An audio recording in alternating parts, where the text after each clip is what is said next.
Pada sebuah era di mana internet baru mulai populer di kalangan masyarakat, dari dalam sebuah kamar yang terasa suram dan hening, terdengar dering telepon yang tak kunjung dijawab, yang mana panggilan tersebut berasal dari Junko, yang risau karena temannya yang bernama Taguchi menghilang tak ada kabar selama seminggu.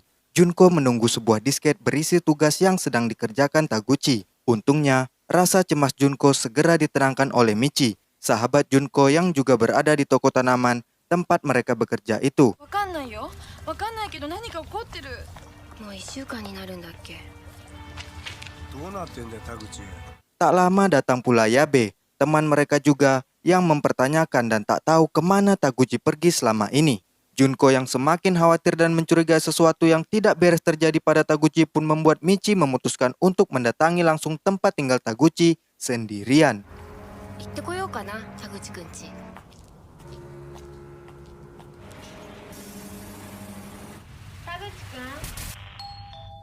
Ketika sampai di sana, tempat tinggal Taguchi memang benar-benar sunyi tanpa ada tanda-tanda kehidupan. Namun kemudian,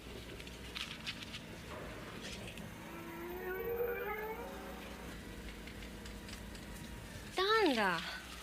ミチ、何？ Taguchi pun muncul secara tiba-tiba.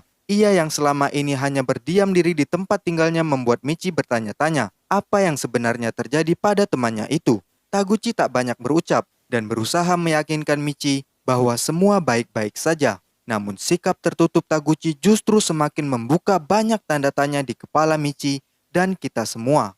Taguchi memilih bungkam seakan tak ada masalah.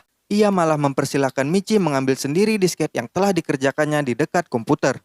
Meski Michi bisa melihat ada tanda-tanda kesepian pada diri Taguchi, namun ia tak mau memaksa temannya itu untuk bercerita sekarang. Michi pun mencari disket yang dimaksud. Tapi setelah memilah dari tumpukan dan deretan file di meja komputer Taguchi, Michi tak kunjung menemukannya. Sejurus dengan itu, Taguchi pun perlahan tak muncul lagi dan senyap tak menyaut ketika dipanggil. Michi yang curiga lalu memeriksa keberadaan Taguchi. Dan ketika dilihat, メールとか貼っときなよ。病気？いや、田口くん。 Taguchi pun dalam diam telah mengakhiri perjalanan hidupnya. Teman-teman Taguchi jelas sulit mempercayainya. Junko dan Michi semakin mempertanyakan mengapa Taguchi bisa melakukan hal senekat itu. Namun dengan tenang, Yabe menjawab bahwa mungkin Taguchi memang ingin melakukannya. 死にたくなったんじゃないの。忘れてた。これ。 Kemudian Michi, Junko, dan Yabe melihat hasil kerjaan Taguchi yang terdapat di dalam disket. Akan tetapi tiga sekawan itu dibuat merasa aneh. Karena di dalam disket tersebut, mereka menemukan sebuah gambar kamar Taguchi yang diambil dengan angle yang mirip saat kita melihatnya di awal. Kamar Taguchi seakan diawasi oleh sesuatu. Dan dari komputer Taguchi, terlihat gambar yang sama yang berulang terus di dalam layar komputer itu. Mereka pun merasa keheranan, banyak misteri dan kejanggalan dari kepergian teman mereka itu. Dan hal-hal ganjil mulai membayangi hidup mereka. やっぱ普通じゃない。どうなってんのこれ。同じもんが映ってんの。どうなってんだろう。市や東海岸の清掃作業をして。次に。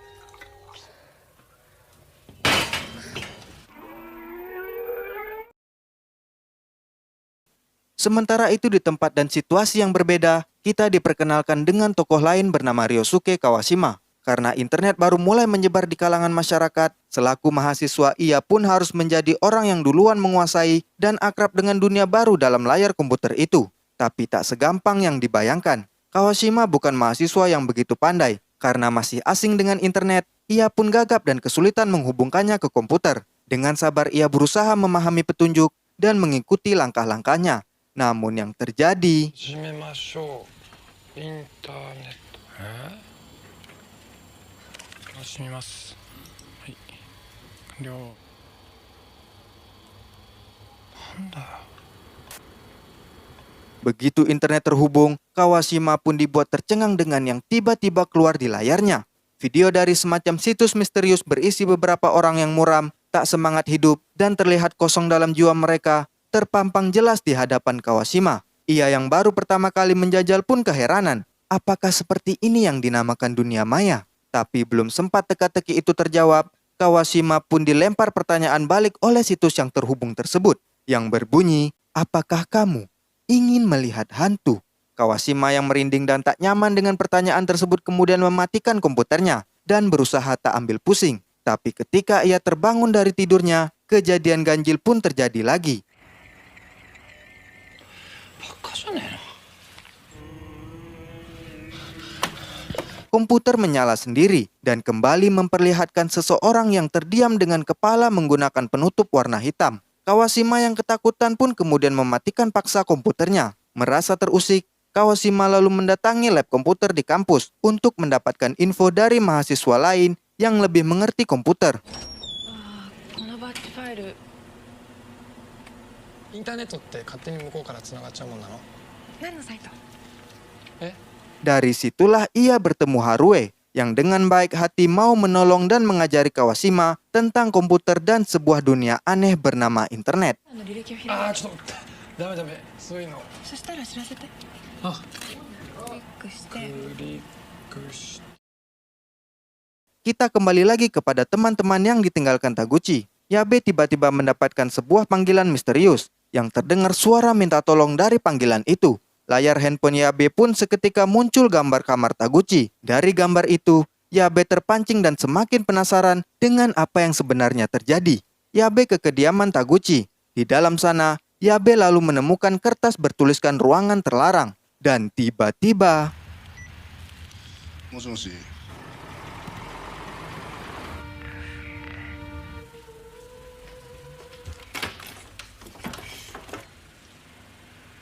なんだこれ。 Yabe pun kemudian segera pulang, dan di tengah perjalanan, ia menemukan sebuah bangunan yang pintunya disegel lakban berwarna merah. Karena ia teringat dengan kertas bertuliskan ruangan terlarang dan menganggapnya sebagai clue atas teka-teki kematian Taguchi, Yabe pun nekat membuka pintu tersebut. Dan yang terjadi...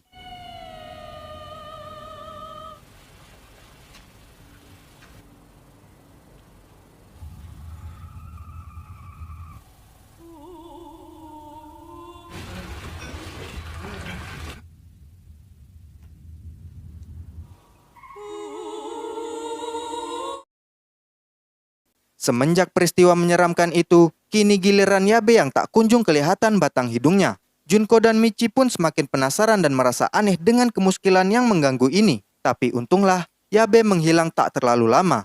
Ia kemudian muncul di toko tanaman. Michi dan Junko akhirnya bisa sedikit lega. Namun tunggu dulu, Yabe rupanya kini berubah menjadi sangat dingin. Ia mengabaikan teman-temannya yang khawatir selama ia tak ada kabar. 私行ってこようかな矢部くんち。やめなよ。どうしたんだろう、矢部くん。だっていいじゃん。ねえ。 Semenjak kematian Taguchi, hidup mereka jadi ikut-ikutan dihantui nuansa dan situasi yang aneh. Michi tiba-tiba saja melihat seorang perempuan misterius menempelkan lakban merah ke sebuah pintu dengan panik dan seakan diburu oleh sesuatu, mirip dengan pintu yang dimasuki Yabe waktu itu.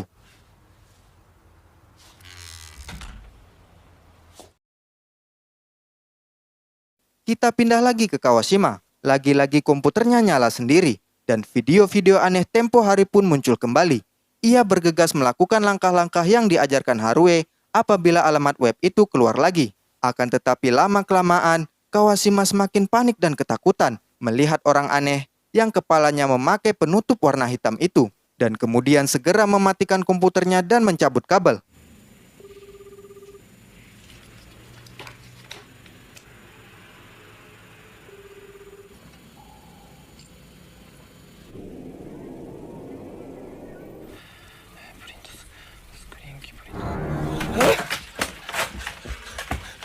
Ia pun kemudian menemui Harue lagi. Mendengar keluhan Kawashima, gadis cantik yang ramah itu pun bersedia ke kontrakan Kawashima untuk memeriksa komputernya.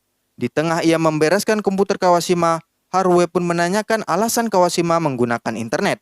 Kawashima pun menjawab, tak ada alasan khusus, hanya karena orang-orang lain sudah mulai menggunakannya. Harue pun mulai penasaran, apakah karena Kawashima mulai ingin terhubung dengan orang-orang lain di luar sana? Mungkin saja iya, karena Kawashima juga tak yakin. Kawashima hanya sekedar melakukan apa yang orang-orang mulai sukai. Dan Harue pun mengatakan bahwa sebenarnya manusia tidaklah benar-benar terhubung satu dengan yang lainnya. Sejatinya, kita semua hidup terpisah-pisah.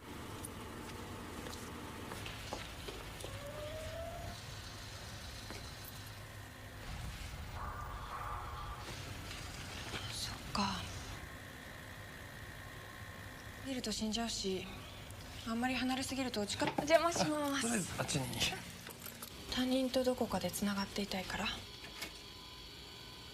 一人一人バラバラに生きてる。 Sementara itu, kini Michi melihat Yabe menjadi semakin aneh dan seperti orang linglung.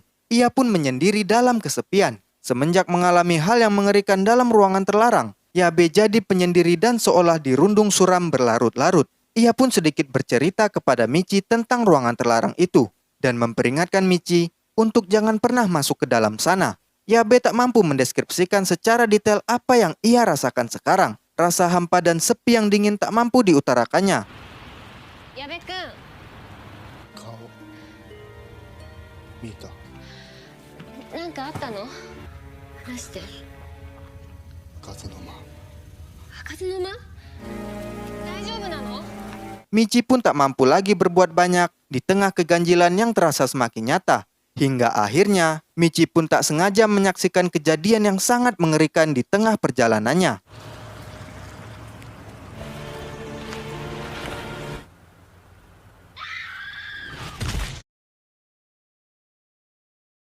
Di lain tempat, Kawashima dan Harue belum bisa menemukan jawaban tentang web aneh yang menghantui Kawashima. Harue lalu memperkenalkan Kawashima kepada temannya yang bernama Yoshizaki. Lalu di perpustakaan, tiba-tiba Kawashima melihat penampakan sesosok anak kecil. Dan hal tersebut juga disadari oleh Yoshizaki yang tahu-tahu muncul. Karena rupanya, sosok itu memang benar-benar ada.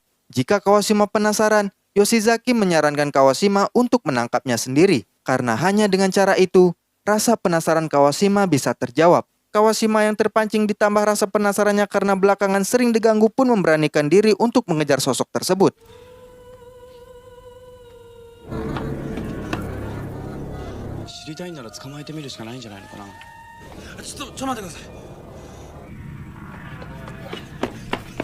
Dan tentu saja, dengan mudah, sosok itu menghilang.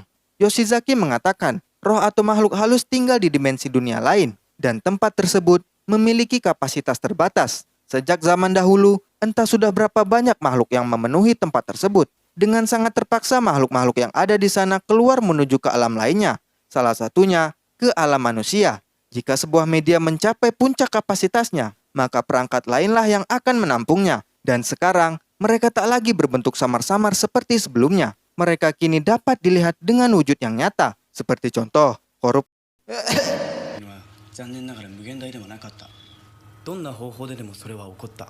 つまりこっちの世界へ進出してくるしか方法がない。そしてそれは今までのようなおぼろげな存在であることをやめた。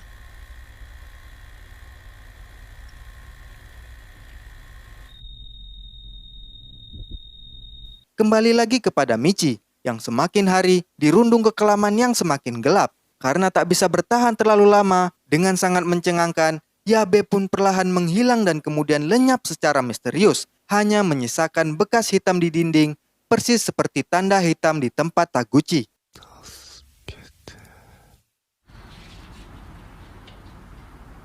Satu persatu orang-orang yang dikenal Michi dan Junko mulai menghilang secara tidak wajar. Saking panik dan frustasinya, Junko nekat membuka ruangan terlarang yang dijumpainya untuk menemukan orang-orang yang hilang. Dan akibat dari perbuatan gegabah itu, もし社長がお伺いしましたら、会社の方にうちの社長をそちらにお伺いしてないでしょうか。どうしてみんないなくなるんだろう。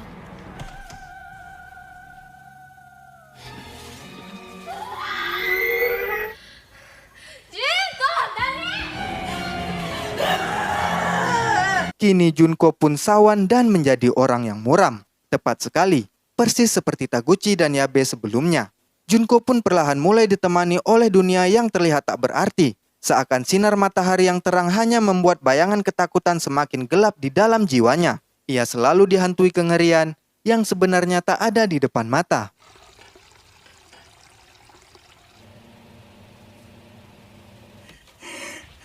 Junko! Kawashima menghubungi Harue, namun tak ada jawaban. Ia pun mencari ke lab komputer yang entah kenapa terasa semakin suram. Yang Kawashima temukan adalah komputer menyala yang memperlihatkan seseorang misterius dalam sebuah kamar yang secara perlahan menghilang lalu muncul kembali. Dan itu terjadi berulang-ulang tanpa henti, seakan menunjukkan bahwa sosok tersebut sedang terjebak dan kebingungan akan eksistensinya.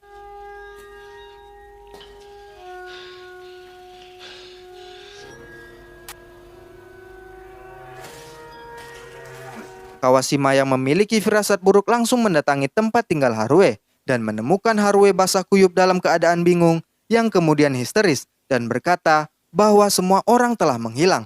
Ia pun ketakutan dan mencari tempat untuk bersembunyi. Harue yang panik pun segera ditenangkan oleh Kawashima. Apa yang sebenarnya terjadi di dalam film ini? Sabar saudara-saudara, nanti saya jelaskan. Harue mengatakan ia sebenarnya penasaran dengan kematian. Namun di saat yang sama, ia juga sadar setelah kematian, orang akan sendirian selamanya. Dan itu membuatnya takut. Harue juga mengatakan hantu memang tidak membunuh manusia, tapi hantu mempengaruhi manusia. Kawashima yang tak mengerti dengan apa yang dikatakan Harue pun menyangkal dan berusaha menyemangati Harue yang mulai depresif. Lantas dengan sangat mengejutkan, Harue pun menunjukkan kepada Kawashima orang-orang yang ada di dalam web yang mengganggu Kawashima. Orang-orang aneh di dalam web itu terlihat seperti orang-orang kesepian, kekurangan perhatian, hidup dalam kekosongan, dan tinggal di dalam sana tanpa harapan secuil pun. Harue menganggap tak ada bedanya orang-orang seperti itu dengan hantu. Mereka hidup dalam rasa sepi, hidup dengan jiwa yang mati, hidup dalam kematian. 死んだらどうなるんだろう。でも何も変わらなくて、今のまんまが永久に。死んでもずっと一人だったらどうする。幽霊とどう違うの。それって楽しい。そうやってみんな幽霊って言うけどさ、俺もしそんなの見たって絶対。孤独の中に閉じ込めて。 Sementara itu, hari-hari Junko semakin suram. Rasa takut akan kesepian yang ia rasakan semakin tak bisa dikontrol. Ia pun menanyakan kepada Michi, apakah ia akan mati dalam keadaan seperti ini. Karena ia merasa akan terus hidup dalam kesendirian. Dan seperti orang-orang lain yang telah membuka ruangan terlarang, layaknya Taguchi dan Yabe, tanpa bisa menunggu dan menunda, Junko pun perlahan menghilang bersandar di dinding dan meninggalkan bekas bayangan di sana.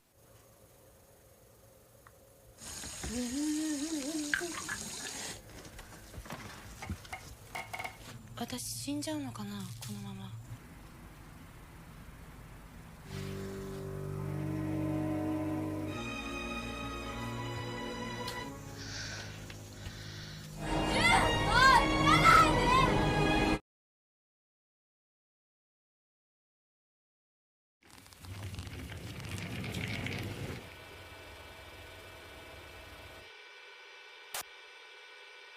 Harue terus-terusan memperhatikan orang-orang di internet yang seakan tak punya arti kehidupan itu.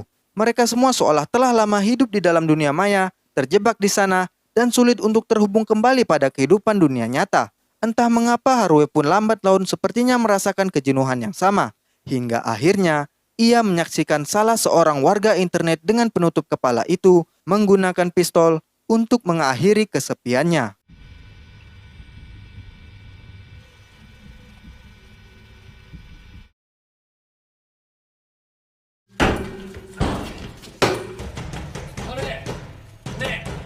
Sementara itu di luar sana akhirnya Kawashima bertemu dengan Michi yang kini tinggal sendiri dan memutuskan untuk lari. Kota mereka seakan benar-benar kosong dan tinggal mereka berdua. Karena Michi tak punya teman lagi, ia memutuskan untuk membantu Kawashima menemukan Harue.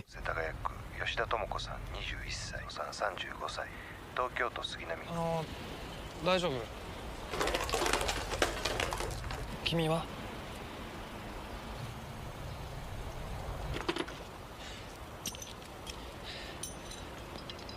探しに行こう。私手伝う。よし、オッケー。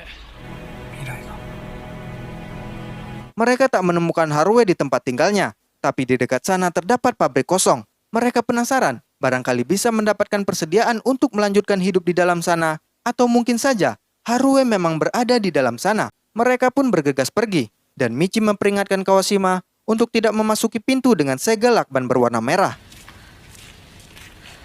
ダルドア、もし見つけても絶対近づいちゃ。 Dan benar saja, mereka bertemu Harue. Namun bukannya senang, mereka malah panik ketika Harue yang mereka temukan tengah memegang pistol dengan kepala yang ditutup. Kawashima berusaha menenangkan Harue dan mengajaknya untuk pergi dari sana bersama-sama. Akan tetapi, mereka pun tak punya pilihan lain dan harus terus melanjutkan hidup mereka. Namun ternyata bensin mobil habis dan Kawashima pun harus kembali ke dalam pabrik untuk mengambil bensin. Namun apa daya, sepertinya takdir berkata lain. Tutup jerigan malah jatuh menggelinding masuk ke dalam sebuah ruangan yang ternyata itu adalah ruangan terlarang yang terbuka karena Harue sudah duluan memasukinya. Kawashima malah nekat mengambil tutup jerigen tersebut. Dan yang terjadi...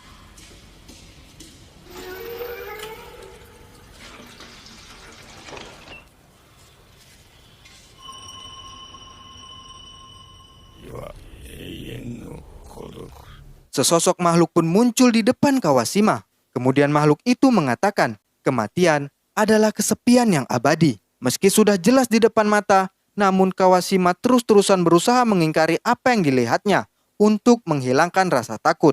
Seketika Kawashima teringat dengan hantu anak kecil di perpustakaan yang lari ketika Kawashima ingin menangkapnya. Dan ia berpikir untuk melakukan hal yang sama agar makhluk yang satu ini kabur. Akan tetapi...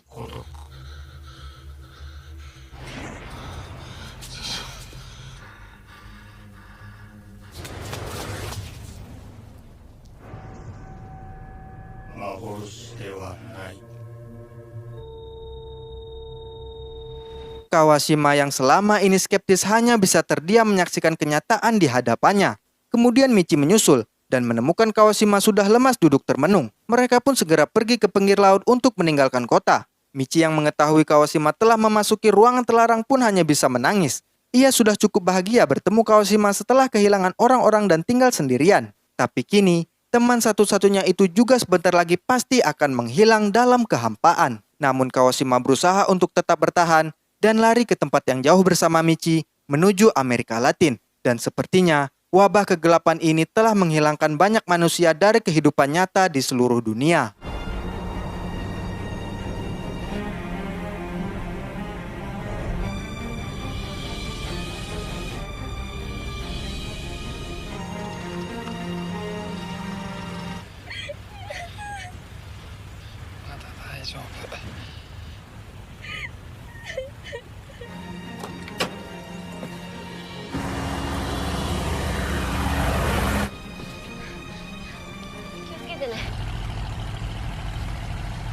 Dan memang tak bisa disangkal, Kawashima pun akhirnya menghilang seperti teman-teman Michi yang lainnya. Michi kini seakan sudah ikhlas kehilangan teman terakhirnya di dunia itu. Ia benar-benar tinggal sendiri dan merasa sudah cukup bahagia bisa hidup sejauh ini.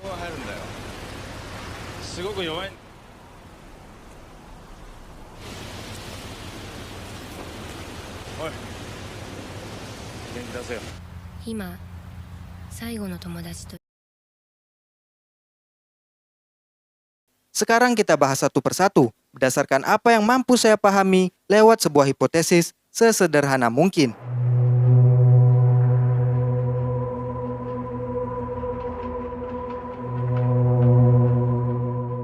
Film ini keluar pada 2001, 23 tahun yang lalu. Akan tetapi justru film ini sangat mudah dipahami bila ditonton sekarang, dan akan jauh lebih sulit dipahami jika ditonton pada tahun 2000-an awal, karena tema yang diangkat adalah fenomena yang akhirnya benar-benar terjadi di era sekarang, yang tak lain adalah efek buruk dan sisi gelap dunia internet. Lalu apa yang sebenarnya terjadi pada Michi dan teman-teman? Sebenarnya kalian tak perlu bersusah payah memikirkan dari mana datangnya hantu dan setiap keanehan di dalam film ini, karena segala hal mengerikan yang terjadi hanyalah sebagai simbol dari kegelapan dunia internet. Mungkin bisa dibilang semacam sebuah alegori tentang keseraman dan kesuraman dunia yang mulai digerayangi teknologi. Pertama, siapa orang-orang kesepian yang muncul dari situs misterius itu?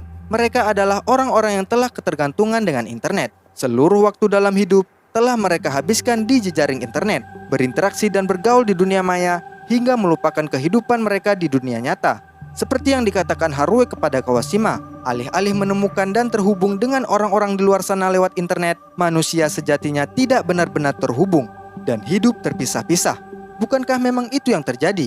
Ketika kita sibuk menjangkau orang yang jauh lewat sosial media, kita justru terpisah dan mengabaikan orang-orang yang ada di sekitar kita.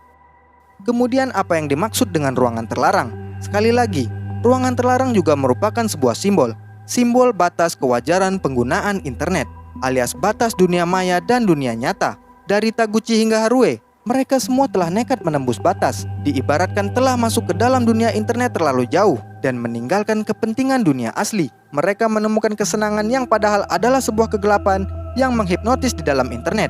Dan ketika mereka kembali ke dunia nyata, mereka tak bisa lagi merasakan kenikmatan hidup seperti sebelum adanya internet. Dan akhirnya, mereka mati dan menghilang dari dunia sebagai bentuk ketidakmampuan mereka menjalani hidup tanpa internet.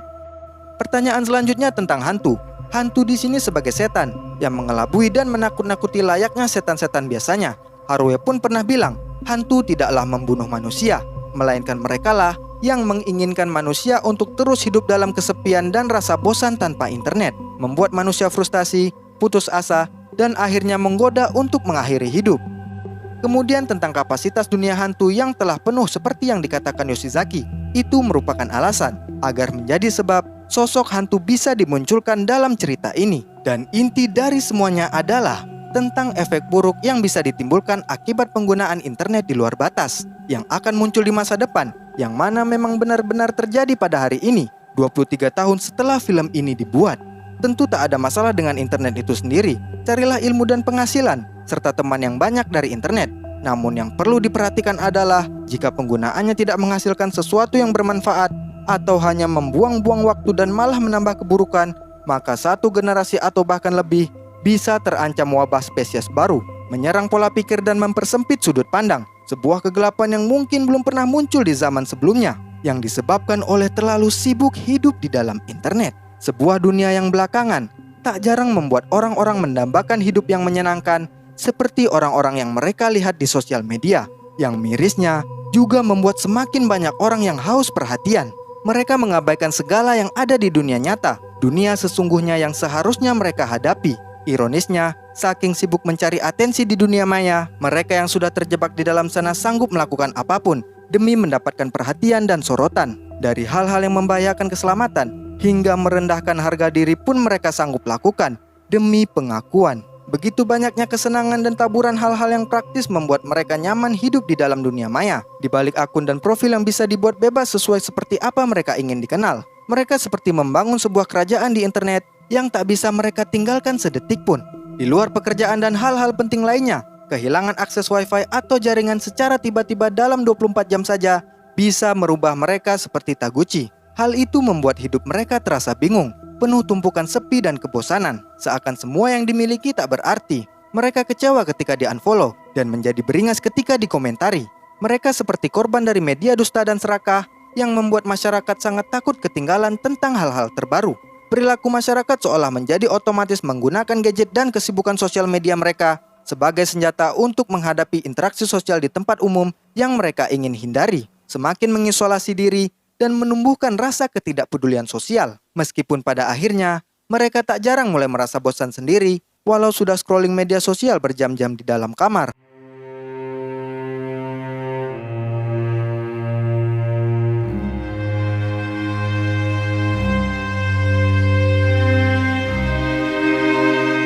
Bukankah sangat memilukan ketika kenyamanan yang dimiliki akhirnya malah membuat nafsu semakin buas dan tak pernah puas akan hiburan dengan pilihan yang luas, yang justru membuat mereka gampang jenuh dan semakin bingung harus melakukan apa lagi di dalam hidup. Itulah yang dirasakan Taguchi dan teman-teman lainnya yang telah nekat masuk ke dalam ruangan terlarang yang merupakan batas dunia nyata dan dunia maya. Mereka terhipnotis di dalam gelap dan merasa kebingungan setelah keluar dari sana, karena memasuki ruangan terlarang merupakan simbol bahwa mereka telah terjebak di dunia internet yang menghipnotis mereka bahwa internetlah ruang kehidupan yang nyaman. Internet membelenggu manusia, dan orang-orang yang Kawashima temukan di web misterius itulah sebagai perumpamaannya. Taguchi dan seluruh orang-orang yang mati dan menghilang secara misterius di dalam film ini adalah gambaran dari para manusia yang hidupnya secara makna telah direnggut oleh internet. Eksistensi mereka di dunia nyata dipertanyakan karena interaksi tatap muka dan aktivitas sosial antar manusia secara langsung perlahan dijajah oleh teknologi yang memudahkan manusia untuk berkomunikasi tanpa harus hadir secara nyata. Dan hal itu membuat keberadaan serta kehadiran manusia secara langsung seakan tak lagi diperlukan, karena eksistensi hampir seluruh umat manusia untuk menjalani kehidupan saat ini telah berpindah ke dunia maya. memang mempermudah kehidupan, tetapi hal tersebut berdampak pada merenggangnya hubungan antar manusia secara fisik yang sejatinya adalah makhluk sosial. Menurunnya kecerdasan emosional dan kepedulian sosial di kehidupan nyata, serta kemudahan untuk mendapatkan berbagai informasi, berita, dan berbagai hiburan dengan tempo yang sangat cepat dari layar sentuh dalam genggaman, membuat manusia ketagihan, tak pernah puas, dan akhirnya mudah jenuh. 3 hal tersebut bagai lingkaran setan yang secara repetitif menggerogoti waktu yang sangat berharga setiap harinya, yang lama-kelamaan, perlahan tapi pasti, menggeser nilai, makna, serta persepsi manusia untuk akhirnya memaklumi dan mewajarkan segala ketidakwajaran ini. Yang perlu digarisbawahi adalah hal-hal tersebut tidak terjadi pada semua pengguna internet. Penggunaan internet dan sosial media secara wajar tak ada masalah dengan kegelapan dan hal-hal memilukan yang diangkat film ini. Namun semua belum berakhir karena masih ada hipotesis kedua.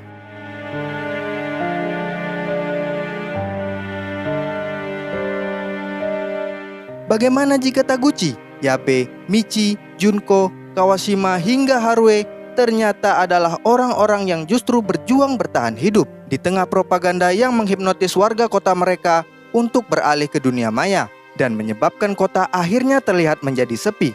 Bagaimana jika rupanya Taguchi dan kawan-kawanlah orang-orang yang justru terasing dan terbuang dari pergaulan masyarakat yang semuanya telah tenggelam dalam dunia maya. Dalam aktivitas dan interaksi sosial sehari-hari, tentu Taguchi dan kawan-kawan tak akan relate dengan topik kehidupan dan pembicaraan orang-orang lainnya yang hidup setiap hari di dalam internet. Orang-orang yang selalu update tentang apa saja yang lewat di beranda sosial media mereka, entah itu penting atau tidak penting sama sekali, karena yang mereka temukan di internet akan sangat mudah dan cepat menjadi tren dan gaya hidup yang tanpa ragu akan mereka tiru, walau mereka tak benar-benar tahu apa yang mereka lakukan. Taguchi dan kawan-kawan yang masih tak akrab dengan gemerlap dunia maya pasti akan semakin tersingkir dari kalangan makhluk-makhluk kekinian itu dan menyebabkan akhirnya Taguchi dan kawan-kawan menjadi orang-orang yang terbuang dari dunia.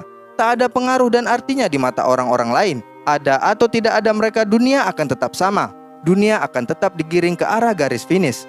Itulah alasan mereka mati dan menghilang, karena mereka adalah orang-orang yang tertinggal oleh peradaban canggih yang maju menuju kemunduran, yang melaju menuju kegelapan. Seperti yang kita pahami sebelumnya, orang-orang dengan aura suram yang muncul dari web misterius adalah representasi orang-orang yang tenggelam dalam internet. Di adegan Kawashima mencari Haruhi sebelumnya, mereka tampak menghilang dan muncul kembali di layar komputer dan berulang-ulang terus di tempat yang sama, yang tak lain sebagai tanda bahwa mereka terjebak dan terpasung dalam dunia internet. Mereka tak bisa lari dari ketergantungan terhadap internet. Mereka hilang dan kemudian kembali lagi, hilang dan kembali lagi, dan selamanya akan berada bersama kebosanan mereka sendiri di dalam sana, dipermainkan dan diombang-ambing oleh peradaban. Jika di hipotesis pertama, ruangan terlarang adalah sebagai batas dunia nyata dan dunia maya, maka di hipotesis kedua ini, bisa jadi ruangan terlarang adalah perumpamaan sesuatu yang lebih besar. Seperti yang kita sadari, ruangan terlarang memiliki pintu yang disegel. Bukan tidak mungkin bahwa ternyata itulah pintu masuk menuju sebuah era baru, yang apabila umat manusia telah memasukinya, maka kehidupan mereka semua akan diubah serta terasa berbeda dibanding sebelumnya. Dan dari ruangan terlarang itulah hingar-bingar gaya hidup kita saat ini bermula. Seperti yang telah disampaikan sebelumnya, Taguchi, Kawashima dan kawan-kawan hidup di masa ketika internet baru mulai dipopulerkan kepada masyarakat. Sebelum itu hidup mereka dalam tanda kutip sangat manusiawi. Untuk berkumpul di suatu tempat bersama teman-teman, terkadang mereka membuat janji seminggu sebelumnya. Tanpa komunikasi, mereka akan benar-benar datang di hari yang dijanjikan. Di tempat makan semua orang bercengkrama, bertatap muka, bersenda gurau, menghargai keberadaan satu sama lain. Tapi itu semua tak lagi Taguchi dan Kawashima rasakan sejak mereka dipertemukan dengan ruangan terlarang. Ruangan yang merupakan jalan menuju sebuah era baru. Era bermulanya sebuah gimmick yang konon kita bisa mengontrol segala urusan menjadi lebih mudah dan cepat lewat internet. Yang sayangnya, tanpa kita sadari, kaki dan tangan kitalah yang telah diborgol, dikontrol oleh mesin dan robot yang mengarahkan umat manusia ke sebuah tujuan tertentu. Sebenarnya ada satu scene penting yang ketinggalan untuk dibahas. Waktu itu Kawashima menemukan gambar bergerak di lab komputer berupa titik-titik putih yang berkeliaran secara acak. Haruhi bilang itu adalah sebuah simulasi yang dibuat oleh mahasiswa pasca sarjana sebagai refleksi dari kehidupan manusia. Ketika titik-titik tersebut berjauhan, maka mereka akan saling tarik-menarik. Dan apabila mereka telah berdekatan, maka mereka akan lenyap. Yang artinya, simulasi tersebut memang benar-benar terjadi sekarang. Ketika manusia berada di tempat yang berjauhan, mereka akan saling menghubungi lewat internet, lewat berbagai perangkat, platform, dan aplikasi.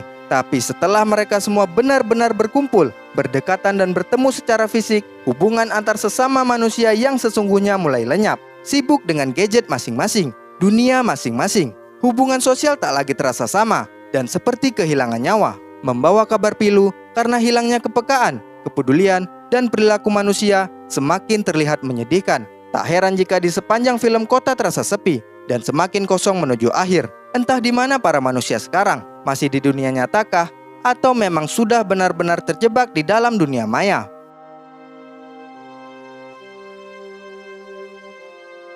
Dan yang terakhir adalah Michi. Ia adalah satu-satunya yang berhasil selamat di antara teman lainnya. Ia menolak untuk mati dan menolak untuk menjadi orang yang tersingkir dari dunia yang sinting ini. Michi selamat karena ia telah berhasil menahan dirinya untuk tidak masuk ke dalam ruangan terlarang. Ia berhasil untuk tidak terpancing ke dalam kegelapan dan tetap berdiri di dunia nyata dengan kesadaran penuh. Yang artinya, Michi lah contoh manusia yang berhasil menggunakan teknologi sebagai alat penunjang kehidupan dan bukan malah menjadi manusia yang ditunggangi teknologi untuk menebar benih perkembangbiakan hawa nafsu varian terbaru. Walaupun sebenarnya film ini punya makna yang lebih gelap dan menyedihkan dari apa yang telah saya sampaikan, seperti tema tentang tingginya angka mengakhiri hidup di Jepang, pertanyaan tentang alam baka, dan hubungan antar manusia yang merenggang, namun rasanya cukup sampai di sini, karena ini pun sebenarnya sudah terlalu panjang. Kalian juga bebas jika punya pendapat dan interpretasi sendiri, karena semua penjelasan di sini bukan bertujuan untuk disetujui bersama. Hipotesis dan analisa seadanya yang sudah disampaikan di sini hanyalah bentuk variasi dan opsi dari berbagai bentuk sudut pandang lain di luar sana yang mungkin lebih masuk akal. Terima kasih karena sudah menonton. Support kami dengan subscribe dan bantu perkembangan channel ini lewat link yang kami sediakan di deskripsi.